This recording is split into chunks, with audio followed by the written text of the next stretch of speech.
ta'ee ofittummaan keessumaaf ta'ee kan si dinqu. Kan si dinqu awwaalama dhabduun ta'ee kan hangaabu. Kan na aarsuu bifuun tokkoon meeqan du'ee bifuun tokkoon meeqan du'e. Kan si dinqu maqaa keetinan fira kootiin gargar ba'e. Fira faana gargar ba'e. Kan si dinqu si filadhu. Yaanni kan kee yoomnaaf ta'ee ofittummaan keessumaaf ta'ee kan si dinqu. Kan si dinqu awwaalama dhabduun ta'ee kan hangaabu. Kan na aarsuu bifuun tokkoon.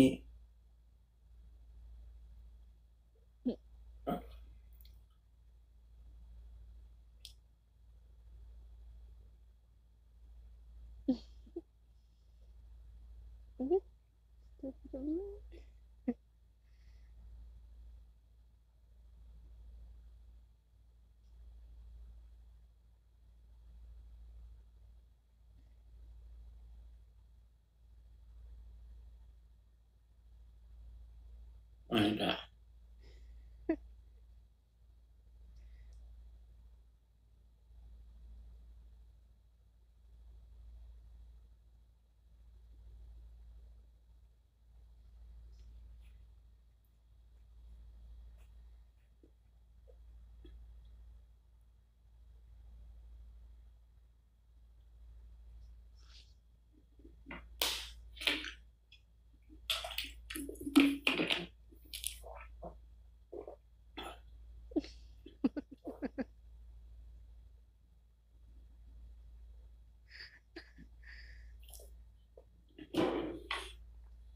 Waan kana argitanii beektu sun kan keessan.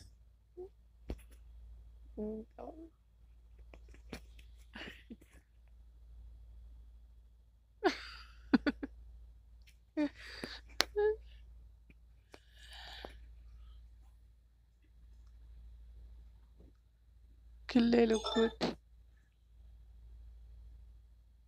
Kulaali.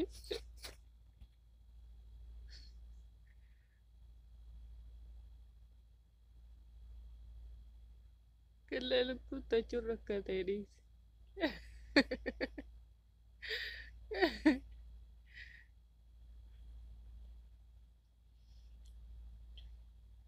Maalidhaa? Sagalee wayiin dhagaa bara. Lubbuun qabdu dhiise.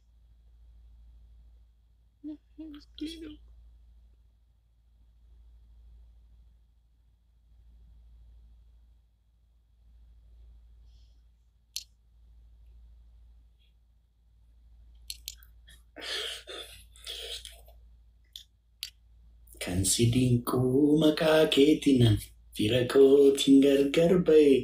Fira faana gargar ba'e.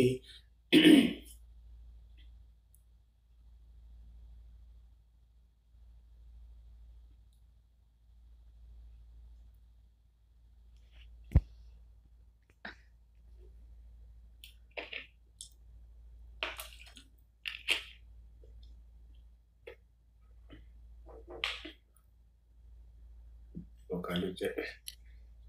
Guys, hundumti keessan dabaltaaf godhaa. Koppiliin godhaa.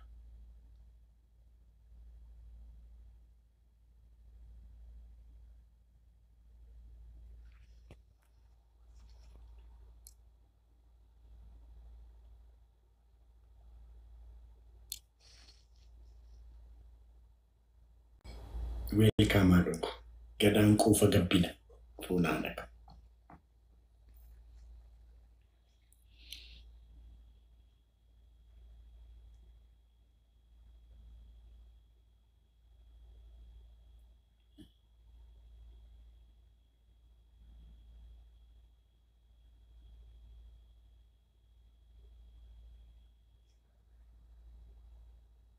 Balleesse. Yabashuko, bashatuko atidese. Yabashuko, bashatuko atidese. Wanofiko, namasite gumbalese. Yabashuko, yabashatu atidese. Wanofiko, namasite. Guys, happy birthday anime. Bashatu edamti. Maatii keenya tokko. Arra guyyaan dalii kootee chaati. hundumti keessan happy birthday dhaanii bashaatuudha.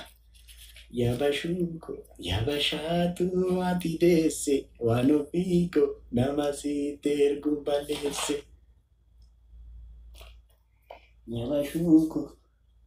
Yabashaatu ati deesse yabashaatu ati deesse waan ofiiko nama sitti ergu balleesse. Darbi jiraadhu like umuriin keenya dhufu kan eebbaa siifaa ta'u. Ebbarratti ebb waaqayyoo siifaa dabalu garmaama tola fonaa dhaqu waggaa bareedaa qabaadhu. Oromoo si barbaadani kan argaaf si araadani Oromoo si barbaadani jamaree koo beektee akkan si jaallamamoo jamaree koo simboo kan kee machaa'inamoo imaluun dhibe si argee si darbuun dhibe imaluun dhibe si argee si darbuun dhibe si jaalachuun jibbinee jibba fedhee jamaree akkan kaleessa ta'e narra sodaadhee malee. Warri biyya jirtan baay'ee gaafa roobii Skylight Hoteelitti hafuun qabdan. Fonaa dhaqu. Guyyaa bareedaadha qabaannaa guyyaa qashtiidha qabaannaa fonaa dhaqu hafuun qabdanii. Baay'ee qulqullaa'u sagantaa qabannuuti ni dhufa. Baay'ee addunyaa jirra girgirii kanaan addunyaa jirra. Garmaam tola. Sagantaa bareedaadha ta'a jennee taa'uudannaa sagantaa bareedaas ta'a faayaa fiiniit grand fashion show night. Eegamaa jira baay'ee tikkeettiin almost gurguramee dhumaa jira. Namni guyyaadha eeggachaa jira. Steejii Finfinneen kan Oromoo Finfinneen kan Oromoo Burraayyuu Sabbata akkasitti Boolee Oromiyaa Qeetu Faamunaa bakka wal argaa Oromoo wiirtuu Macaaftuu Lamaa Finfinnee Skylight Hotel keessatti. Sagantaa Oromoo madaalu sagantaa kilaas ta'e baay'ee sagantaa kilaas ta'e sagantaa Oromoo madaalu sagantaa even stage the last Itoophiyaa keessatti stage indii ta'e stage kilaasii guddaaf fayyadamu maqaa Oromoo faayaa fiinii jedhee qabatee sagantaa Oromoo madaalu stage Oromoo madaalu kilaasii Oromoon kilaasii Oromoo kana sagantaa kilaasii Oromoo agarsiisudha. Dhugaa rabbi sagantaa bareedaa na diizaayinii adda addaa argitu. Uffanni aadaa Oromoo sadarkaa kamirratti akka ga'e kan irratti ilaaltanidha baay'ee. Ani yeroo hundannaa baay'ee uffata kana argee ani uffata naan uffadhe kan baay'ee na'e.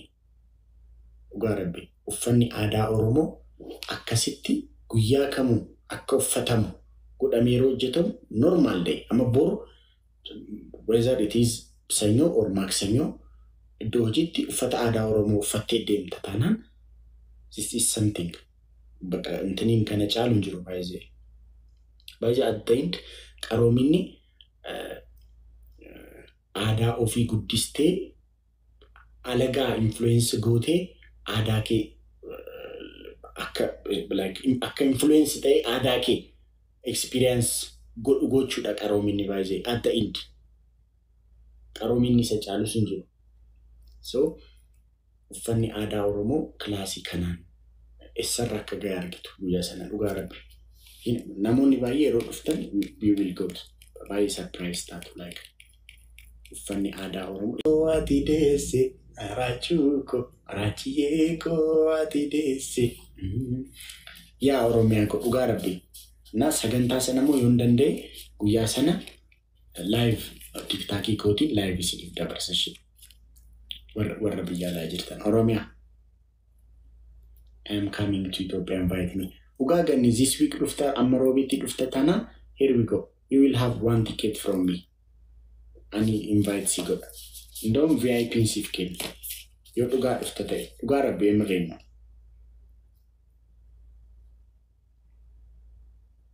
Ishi ganni let me know guyyaa 3-4 kana keessatti if you have plan if you have planning qabda taanaan let me know masii kun dhufta